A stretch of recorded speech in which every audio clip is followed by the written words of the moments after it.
시간에는 이상혁 교장님께서 기도해 주시겠습니다. 기도하시겠습니다. 사랑하는 하나님 아버지께서 저희들에게 선물로 주신 2023년 8760시간도 어느덧 마감을 해야 할 시간이 다가오고 있습니다. 남은 한 달여간을 저희들 다시 한번 말씀을 상고하고 기도하면서 회개할 것 회개하고 정직과 성실의 모습으로 아버지 앞에 온전히 감사의 열매를 맺어드리는 6대 교우 모두가 될 수 있도록 은혜로 인도하여 주시옵소서. 오늘 추수감사절을 맞이하여 저희들에게 어떤 순간에도 어떤 상황 속에서도 감사의 조건을 찾아 감사할 수 있는 은혜를 허락하여 주시옵소서. 저희들 거짓된 사람의 말에 현혹되지 않고 거짓을 분별할 줄 알아 정직한 아버지 편에 설 수 있도록 은혜를 허락하여 주심에 감사를 드립니다.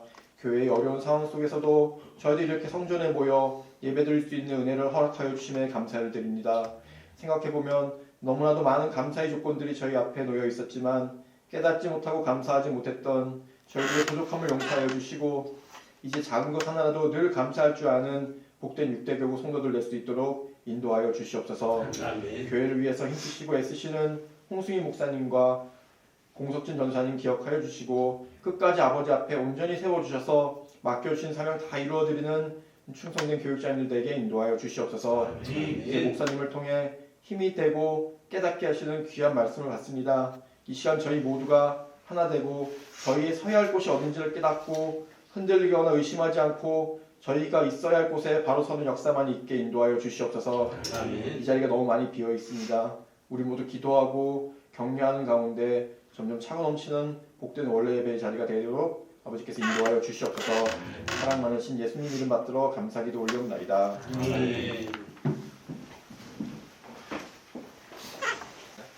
그러나 이 지식은 사람마다 가지지 못하며 어떤 이들은 지금까지 우상에 대한 습관이 있어 우상의 제물로 알고 먹는 거로 그들의 양심이 약하여지고 더러워지느니라. 식물은 우리를 하나님 앞에 세우지 못하나니 우리가 먹지 아니하여도 부족함이 없고 먹어도 풍성함이 없으리라. 그런즉 너희 자유함이 약한 자들에게 거치는 것이 되지 않도록 조심하라. 지식 있는 내가 우상의 집에 앉아 먹는 것을 누구든지 보면 그 약한 자의 양심이 담력을 얻어 어찌 우상의 제물을 먹게 되지 않겠느냐. 그러면 내 지식으로 그 약한 자가 멸망하나니 그는 그리스도께서 위하여 죽으신 형제라. 이같이 너희가 형제에게 죄를 지어 그의 약한 양심을 상하게 하는 것이 곧 그리스도에게 죄를 짓는 것이니라.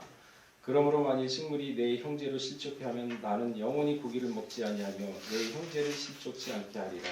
이는 하나님의 말씀입니다. 요즘 사도 바울이요 고린도 교회인들한테 한 얘기인데, 당시 초대교회 당시에는 교회의 중요한 논란되는 문제 중에 하나가 우상에 관한 제물이었던 것 같습니다. 오늘 본문 12절에 보게 되면 너희가 형제에게 죄를 지어 그 약한 양심을 상하게 하는 것이 곧 그리스도에게 죄를 짓는 것이니라. 형제의 약한 양심을 상하게 하는 것이 그 사람에게 죄를 짓는 게 아니라 그리스도에게 죄를 짓는다고 정확하게 규정을 하고 있습니다. 그래서 당시 상황은 우상 제물로 인해서 형제들의 약한 양심을 상하게 하는 일이 아주 많았던 것으로 보입니다. 그래서 오늘 본문을 가만히 보게 되면 논쟁은 음식에 관한 것처럼 보이지만은 그러나 문제의 본질은 음식 자체가 아니라 교회에 관한 것임을 사도 바울은 정확하게 간파를 했던 것입니다. 사도 바울은 이 우상의 제물 문제로 시작하여 교회의 본질과 참된 이웃사랑이 무엇인가 알려주고 있는 것입니다. 우상의 제물을 언급하고 있지만 그 이면에는 교회의 공동체성, 즉 교회는 사랑으로 뭉쳐진 하나의 가족이다라는 것을 강조하고 있는 것을 볼 수가 있습니다. 교회 내에서 가만히 보게 되면은 믿음이 오래된 성도가 있는가 하는 반면에 이제 막 신앙생활을 하거나 아니면은 믿음이 약한 연약한 성도들도 적지 않습니다. 혼재되어 있죠. 근데 우상 제물을 놓고 교인들끼리 갈라지고 교회를 분열시키는 요소가 되었던 것입니다. 그 원인이 되었던 것인데, 믿음이 든든한 신자들은 제물 역시 하나님이 창조한 거 아니냐. 그래서 우상에게 제물을 바쳤다 하더라도 감사함으로 먹으면 아무런 문제가 없다. 틀릴까요? 맞을까요? 맞습니다. 디모데전서 4장 4절에 보게 되면은 하나님의 지으신 모든 것이 선함에 감사함으로 받으면 버릴 것이 없나니. 우상에게 바친 제물도 예배는 아니거든요. 근데 우리가 좀 염두를 해둘 것이 지금 이 시대는 신약 시대입니다. 예수님이 십자가상에서 휘장이 찢어지고 난 이후의 시대입니다. 때가 바뀌었습니다. 구약 시대 때 이럴 때는 큰일 나죠. 왜? 다니엘도 우상에 때 바쳤던 제물을 먹질 않았거든요. 구약 시대 때만 이런 얘기 했다가는 돌맞아 죽어요. 때가 바뀌었습니다. 반대로 믿음이 약한 사람들은 생각이 달랐습니다. 아니 경건해야 될 교회에서 어떻게 우상에게 바쳐진 제물로 안에서 먹을 수가 있겠느냐? 그 제물을 어떻게 교회를 가져올 수 있겠느냐? 안 된다고 생각을 했기 때문에 시험에 들기도 했죠. 그러니까 이 문제로 서로 분쟁이 있을 수밖에 없는 것이죠. 그래서 사도 바울은 이 문제를 가만히 직시를 하면서 이 문제는 가만히 보니까 우상의 문제가 아니에요. 왜? 사도 바울 구약시대 다 지났지 않느냐. 신약의 모든 걸 하나님이 만들었다고 선포를 했고 예수 그리스도 십자가로 그 모든 죄가 사해졌고 모든 것이 무너졌는데 그러면은 믿음이 강한 사람이 얘기하는 것도 맞다 이거죠. 반대로 또 믿음이 강한 사람이 맞다 그래가지고 그 사람만 주장을 하게 된다면 믿음이 약한 사람은 거기까지 신앙이 장성하지 않았기 때문에 시험에 드는 것도 강가를 할 수가 없는 거죠. 그래서 문제의 핵심이 무엇인가? 사랑이구나. 그래서 사랑의 문제임을 일깨워주고 있는 것이죠. 교회는 한 하나님, 한 예수님, 한 믿음, 한 성령을 따라서 이루어진 사랑의 공동체다 하고 얘기를 하고 있는 것입니다. 내가 괜찮다고 생각해서 하는 나의 말과 행동들, 내 믿음대로 말과 하는 행동들이 그 말이 다른 사람에게 상처가 되고 또한 양심에 자책을 준다면 이것은 믿음이 연약한 자에 대한 배려가 없는 거죠. 죄가 된다는 것입니다. 그래서 참된 교회의 모습은 아니다라고 사도 바울은 생각을 했던 것입니다. 참된 교회의 모습은 남을 아량으로 덮어주고 부족한 부분이 있으면 사랑으로 감싸주고 남을 배려하는 따뜻한 말 한마디, 행동, 남에 대한 진실된 말과 행동들 그것이 바로 하나님에 대한 올바른 신앙의 자세가 아닌가라고 사도 바울은 지금 역설을 하고 있는 것입니다. 로마서 5장 8절을 보게 되면 죄인 되었을 때 그리스도께서 우리를 위하여 죽으셨다라고 기록을 하고 있죠. 죄인 되었을 때 우리를 위해서 죽으셨답니다. 그러니까 사도 바울이 말하기를 이처럼 예수님은 아주 약한 신자를 위해서 죽으셨는데 너희들은 왜 약한 신자를 짓밟고 그들의 양심을 갖다가 상하게 하느냐. 예수님이 그렇게 약한 자를 위해서 십자가를 못 박히셨는데 죄인을 위해서 왜 상하게 하느냐. 그러나 정작 그런 사람, 그 믿음이 좋다고 하는 사람들 죄인이거든요. 서로 위하고 서로 아파하고 더불어 기뻐하고 또한 한몸된 교회, 이것이 참된 교회의 모습이다. 이 모습, 교회 공동체를 만들어가라. 그런 요구거든요. 사실 교회는 다양한 사람들이 모여있는 곳입니다. 그래서 고린도전서 12장 12절에 보게 되면은 몸은 하나인데 많은 지체가 있고 몸의 지체가 많으나 한 몸인과 같이 그리스도도 그러하니라. 우리가 유대인이나 헬라인이나 종이나 자유자나 노예나 주인이나 유대인이나 헬라 율법자나 아니면 세상 지식을 가지고 있는 헬라인이나 한 몸이 되었고 교회 안에서는 한 몸이라는 거죠. 또한 다 한 성령을 마시게 하셨으니 몸은 한 지체뿐 아니요 여럿이니 만이 발이 이르되 나는 손이 아니니 몸에 붙지 아니하였다 할지라도 이로 인하여 몸에 붙지 아니한 것이 아니요. 그러니까 손발의 역할이 따로 있거든요. 그러니까 교회 보면은요 다양한 사람들이 있습니다. 능력이 출중한 사람이 있는 반면에 또 거기에 미치지 못하는 사람도 사실 있어요. 그런데 곰곰이 생각을 해보고 살펴보게 되면요 능력이 출중한 사람이 갖지 못한 거를 다른 사람이 가진 걸 볼 수가 있습니다. 그거를 획일적으로 똑같이 봐가지고 공통적으로 일반적으로 능력이 출중한 사람은 뛰어나다 일반화시켜서 보기 때문에 잘못된 시각을 갖는 거죠. 그래서 그렇지 못한 사람도 나름대로의 장점이 있거든요. 그러한 다름을 인정을 하고 그 사람에 대한 장점이 있으면 교회에서 할 일이 있으면 그 장점을 갖다 들어서 쓸 수 있는 눈 그런 게 필요하다는 거죠. 이처럼 사람의 다양한 얼굴만큼이나 다양한 성품, 성격과 능력을 가진 사람들의 모임이 바로 교회 공동체입니다. 자신과 성격이 맞지 않는 사람이 있는가 하면 반대로 전혀 다른 사람의 성격도 있습니다. 또 반대로 맞는 사람도 있죠. 그래서 여러분들 살아가면서요, 사람을 아는 지혜가 굉장히 필요합니다. 사람을 내 주관이 아니라 객관적으로 판단할 수 있는 지혜 필요해요. 회사 생활도 필요합니다. 그래서 자기 자신을 갖다가 돌아봤을 때, 자기가 스스로 돌아봤을 때 주관적인 입장이 아니라 객관적인 입장으로 보는 사람들 있잖아요. 지혜로운 사람이에요. 그러니까 우리가 남을 이렇게 봤을 때 객관적으로 보지 않습니까? 가족이 아닌 딴 회사나 누구 사람들을 봤을 때 객관적으로 사람을 평가를 하거든요. 근데 가족한테 오면 그게 또 약간 희석이 되잖아요. 주관적으로. 왜? 사랑이 있기 때문에. 나하고 친해지면 주관적이 돼버리고 나하고 그렇게 친분이 없다 그러면 객관적으로 사람을 평가하게 돼요. 근데 그 객관적인 시각을 자기한테 한번 비춰보세요. 그럼 자기 단점 보입니다. 장점도 구별이 됩니다. 그러면은 내가 이게 부족하구나. 내가 이게 좀 잘하는 부분이 있구나. 그래, 남하고 비교해보니까 내가 이게 좀 난 것 같은데? 그럼 장점 키우세요. 내가 단점이 있다. 이 단점 때문에 사람들이 나를 좀 뒤에서 욕을 하고 이 단점 때문에 내가 좀 일을 하는 데에서 장애가 되는구나. 그 객관적으로 보면 보이거든요. 그럼 단점 쳐내면 되잖아요. 고쳐나가. 그러면서 자기 자신을 자꾸 바꿔나가는 겁니다. 그런 스스로의 자기 개발의 노력이 없으면 발전 없어요. 예수 믿는 사람은 더욱더 그래야 돼요. 세상에 똑같이 묻혀가지고 세상에 같이 살면서 발전도 없고 그러면은요, 안 돼요. 믿음에도 진보를 가지라고 했거든요. 그래서 무엇보다 이 세상을 살아가면서, 인생을 살아가면서 가장 중요한 게 있다 그러면 자신을 먼저 아는 지혜가 필요한 거예요. 그래서 소크라테스가 뭐라 그랬죠? 네 자신을, 그게 그냥 나온 말이 아닙니다. 그런데 왜 이렇게 자신을 갖다 모르게 되냐? 이 지혜가 발동이 안 하냐? 왜 그런 줄 아세요? 욕심 때문에 마비가 돼서 그럽니다. 욕심 때문에. 욕심을 갖게 되면 부끄러움을 잊게 돼요. 왜 그렇게 되냐면은 자기 기만이라는 게 있어요.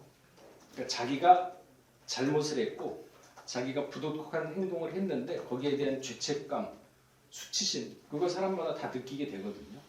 없을 수가 없어요. 진짜 양심에 화인 맞았으면 안 됩니다. 못 느껴요. 그건 이제 포기해야 돼요. 죄책감이나 수치심, 자기 모멸로부터 자신을 갖다가 보호하기 위해서 발생하는 게 자기 기만입니다. 그러니까 과거 내가 잘못한 점을 생각하지 않습니다. 자신의 부끄러움을 인식하지 않도록 그거를 갖다가 스스로 거부를 합니다. 잘못된 행위인 거죠, 그 자체가. 왜냐하면 남을 속이기 위해서는 먼저 자기 자신을 속여야 되거든요. 그래야 남을 속일 수가 있어요. 자기 자신을 속이지 않고 남을 속이게 되면 대번에 거짓말 티나지 않습니까? 사기꾼이 기가 막히게 사기치는 게 자기를 먼저 속여요. 그러니까 남도 기가 막히게 속이지 않습니까? 그럼 그거 분별하지 못하면 다 넘어가지 않습니까? 그러니까 이로 인해서 자기 잘못 인정 안 해요. 분명히 자기 인정 안 합니다. 오히려 자기 행동이 옳다고 내 행동이 옳다고 우겨요. 자기 기만이죠. 실제로 자신의 옳다고 믿는 행동이 이게 어느 정도냐면은 너무나도 놀랄 만큼 자연스러워요. 거짓말. 우리 보지 않습니까? TV에.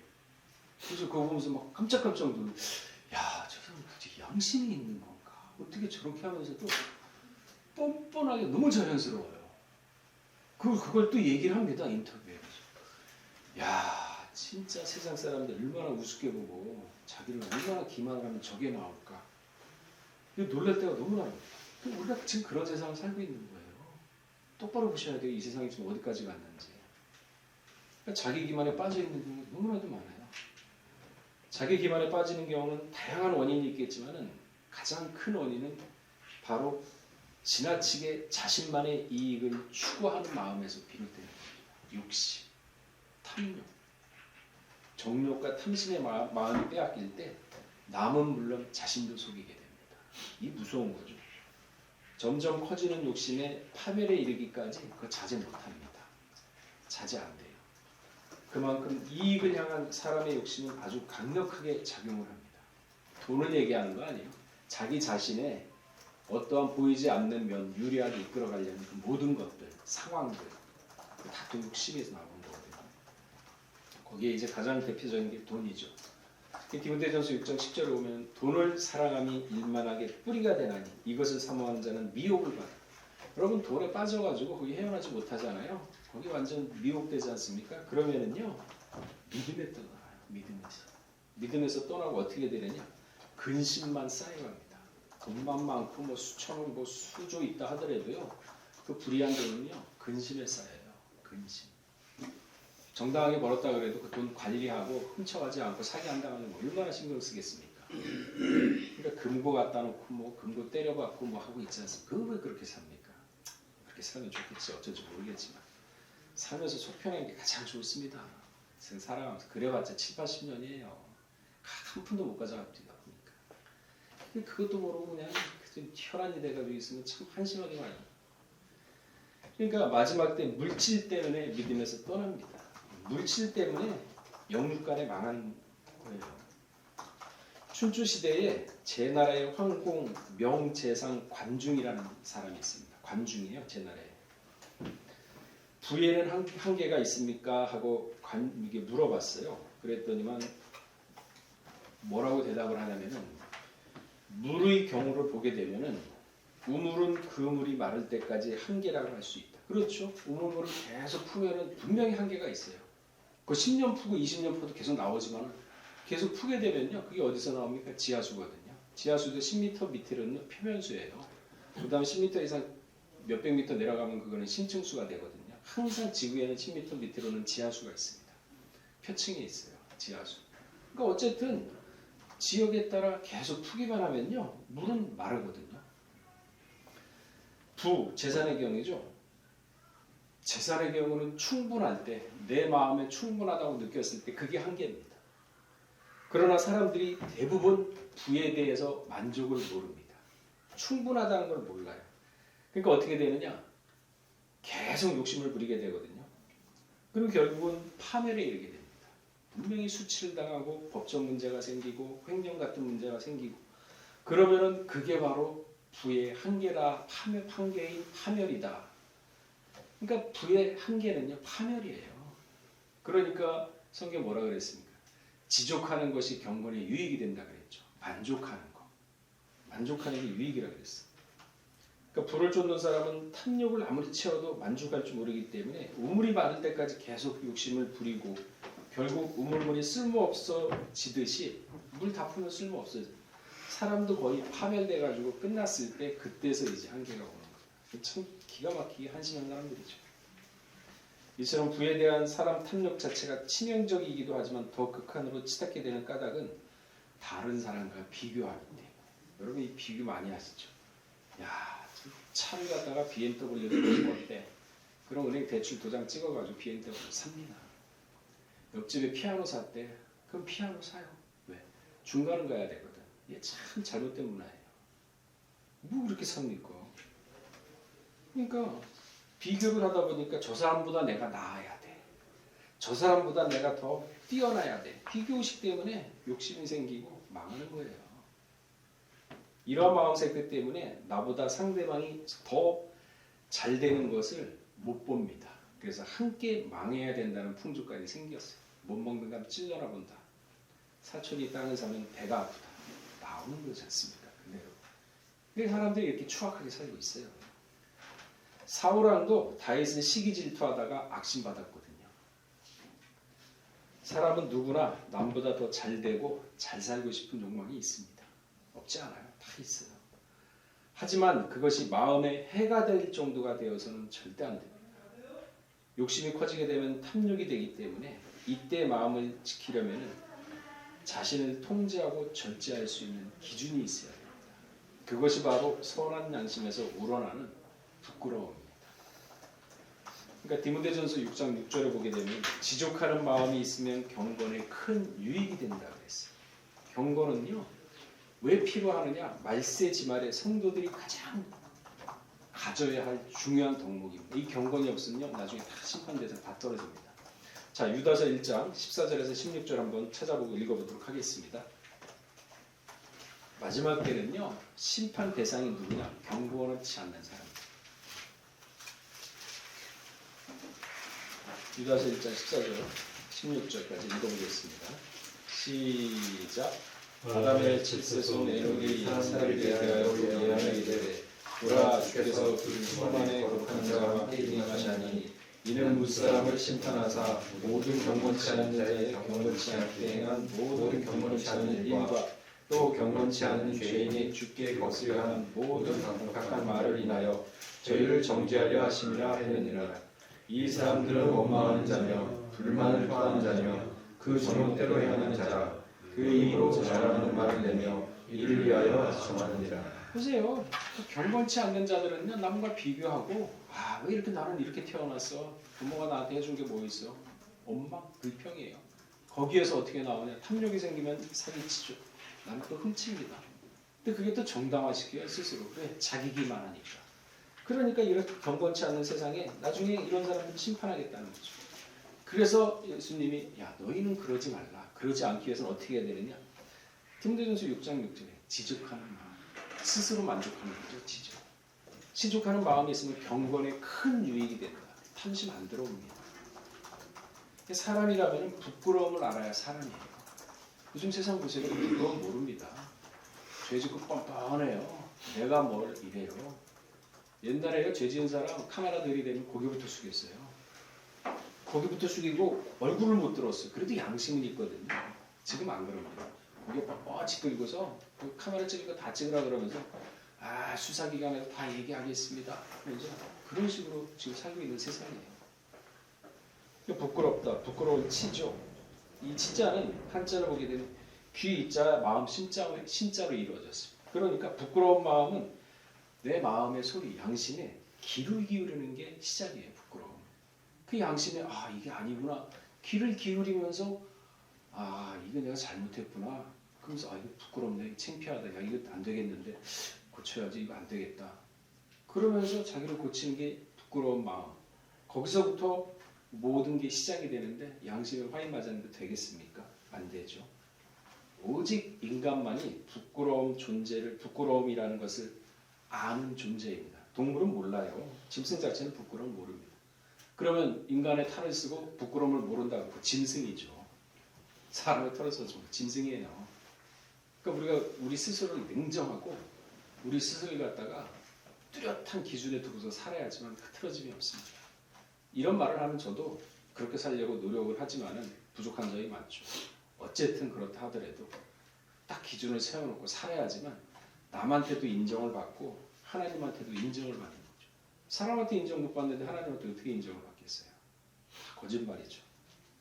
인생 잘 살아봐야 80이라고 시편 90편 10절에 모세는 얘기를 하고 있습니다. 참 교회의 모습은 이처럼 먼저 자신을 살펴보고 부끄러움을 알아서 내면에 내 자신의 잘못된 점을 바로잡고 올바른 길을 가면서 남이 약하고 믿음이 연약한 사람을 그렇게 끌어가면서 올바른 길로 인도하는 게 참된 교회의 모습입니다.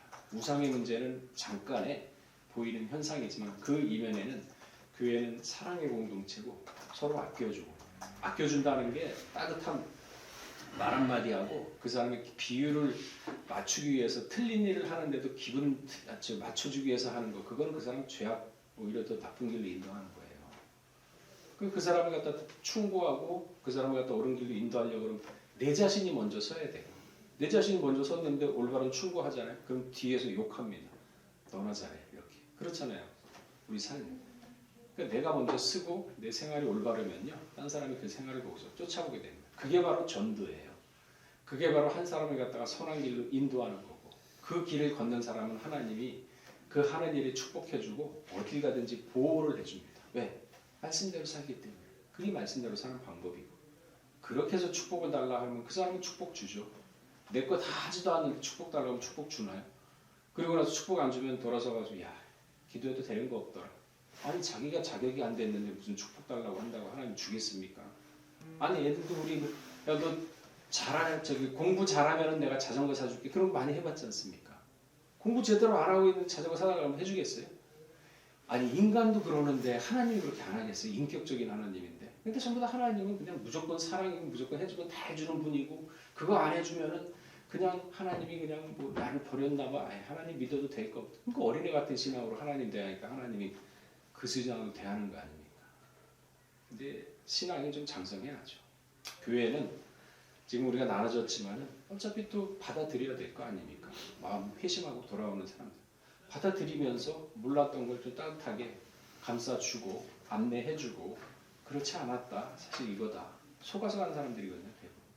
그럼 거기 왜 비판을 합니까? 몰라서 간 건데. 올 수 있는 다리까지 끊을 이유가 없잖아요. 올 수 있는 다리를 만들어 놓고 나중에 그 사람이 돌아오게 되면 그 다리를 돌아왔을 때 받아줄 수 있는 여유 그러한 사람의 마음, 넉넉함 이게 있어야 남자고 이게 있어야 교인이고 이게 있어야 믿는다고 하는 거죠. 조그맣게 옹졸해 가지고 뭐 예전의 감정까지 다 끌어내 가지고 못해 안 돼. 그게 뭐예요 그게. 세상 사람도 그렇게 안 하는데. 사도 바울이 얘기하는 거는 우상을 얘기했지만 진정한 공동체가 무엇인가 우리에게 알려주는 거죠. 그러니까 우리 6대 남성교회는 좀 여유 있게 또 자기 기만이나 이런 것들이 무엇인가 살펴보면서 자기를 좀 객관적인 기준으로 보면서 옳고 그름을 판단하시고 내가 이게 부족하구나 그러면 키우세요. 내가 왜 이렇게 태어났나? 남이 가진 거 그거 시기 질투하지 마시고 노력하면 다 돼요. 다 됩니다. 노력하면. 내가 부족한 것은 노력해가지고 그 노력한 걸 하나씩 일어나가세요. 그래서 그런 말이 있습니다. 연초보다 연말에 발전된 자신의 모습을 봤을 때 사람은 가장 행복합니다. 내가 연말에 계획했던 하다못해 뭐 운동이라든지 아니면은 뭐 영어 공부를 한다 아니면 뭐 역사 공부를 한다 아니면 내가 연말에 가서는 좀 이것까지 금년 한 해는 좀 내 나를 갖다 업그레이드 시키겠다 계획을 세웁니다. 대부분 작심삼일 무너지죠. 3개월 못 가지 않습니까? 그러나 그걸 이겨내고서 연말에 가서 발전된 모습을 딱 봤을 때 진짜 행복함을 느껴요. 그렇게 해서 인생의 살맛을 느끼는 겁니다. 인생 맨날 무료하게 살잖아요. 사람이 책밖에 없죠. 도전하세요. 나이 상관없습니다. 나이 90대도요. 도전하면 됩니다. 이 몸은 후패하지만요. 이 속마음은요. 도전하면서 얻는 성취감. 그거 인생에 어디 돈 수천억 가지고도 못 바꿔요. 그런 인생에 재밌는 맛이 있는데 도전하고 안 되면 왜 안 될까 고민도 하면서 그러면서 하나씩 내 자신을 읽어나가면 그리고 돌아봤을 때 그래도 내 인생 내가 참 열심히 살았구나. 자기 스스로가 그런 판단을 해야 될 거 아닙니까? 돌아와서 맨날 후회만 하고 있으면 그 인생 헛사는 거죠. 믿음도 똑같습니다. 우리 6대는 이제 얼마 안 남았죠. 한 달 좀 더 남았는데 못했던 계획 다시 한번 점검하고 100% 할 수는 없어도 포기는 마세요. 70%까지 이뤄내세요. 그리고 나서 내년 되면 또 해가지고 다시 도전하는 겁니다. 그러면서 인생의 맛을 느껴야지 늙지 않고 항상 독수리 신앙처럼 올라간다 그러죠. 결국 가만히 있으면 올라갑니까? 맨날 입으로 독수리 올라가 주를 낙마하는데 올라가야죠. 어떻게? 노력해야죠. 믿고 나가면 그렇게 올라가는 거지. 믿지도 않고 그냥 입으로만 독수리 신앙 올라갈 수 있을까요? 못 올라가요. 나태해집니다. 인생 괴로워요. 그러니까 도전하고 치고 나가고 누가 옆에서 그 나이에 뭐를 해? 그러면은 듣지 마세요. 듣지 마시고 그런 사람 사귀지 마세요. 아니 그 나이에 뭐를 해? 7, 80대가 뭘 못합니까? 그 사람 그냥 뭐 열심히 하려고 그러는 그 사람 기나 팍팍 죽이고 그 무슨 도움이 돼요 인생에? 그럴 필요 없어요. 그럴 땐 설득을 시켜요. 야 해봐라. 뭘 해보지도 않고 뭐 사람이 그래? 뭐 핀잔 한번 줘버리세요. 그러면서 내 길이 흔들리지 못하게 딴 사람이 손대지 못하게 그렇게 목표를 세우고 가시는 겁니다. 그러면 하나님이 그거 봤을 때 왜 도움을 안 주시겠습니까? 기도하면은 뭐 뱀을 주겠어요? 돌을 주겠어요? 떡하고 고기 주죠. 그러니까 믿고 의지하면서 가는 겁니다. 자, 우리 6대6 성도님들이 그렇게 현실에 안주하고 나태하지 마시고 내 자신을 기만하지 말고 오직 하나님만 믿고 말씀만 믿고 힘차게 나갈 때 연초보다 연말에 저 발전된 모습을 보면서 진정으로 변화된 모습을 하나님께 드릴 때 하나님이 그것을 받는다는 것 믿으시고 노력하시는 모두가 되시길 주의 이름으로 축원하겠습니다. 같이 기도하겠습니다. 사랑이 하시는 하나님 아버지, 초대교회 당시 우상 문제로 서로 갈등이 생기고 분열이 됐으나 아버지 하나님, 사도 바울은 본질은 우상이 아니라 하나님의 사랑과 교회의 사랑의 공동체를 간과하지 않았던 사도 바울은 모든 성도들에게 사랑을 설파하면서 그리스도의 사랑을 다시 한번 일깨워 줌으로 말미암아 교인들을 계몽하고 올바른 길로 인도하는 모습을 볼 수가 있었습니다. 아버지 하나님, 우리 육대교우 성도님들 기억하여 주시사 이 세상을 살아가면서 자기 기만과 자기를 스스로 속이는 것이 아니라 오직 하나님 말씀만 믿고 의지하고 나갈 때 현실에 안주하고 현실에 좌절하고 현실에 만족하는 것이 아니라 더욱더 미래를 내다보고 더욱더 앞의 목표를 정함으로 말미암아 그 목표를 이루어 나갈 때 더욱더 독수리 같은 장성한 신앙을 갖게 하여 주시옵고 또한 인생, 진정으로 보람된 인생을 느끼며 사는 육대교구 모두가 될 수 있도록 은혜를 더하여 주시옵소서. 모든 말씀 들고 나올 때 준비하신 예수 그리스도 받도록 감사하며 기도드렸사옵나이다. 아멘.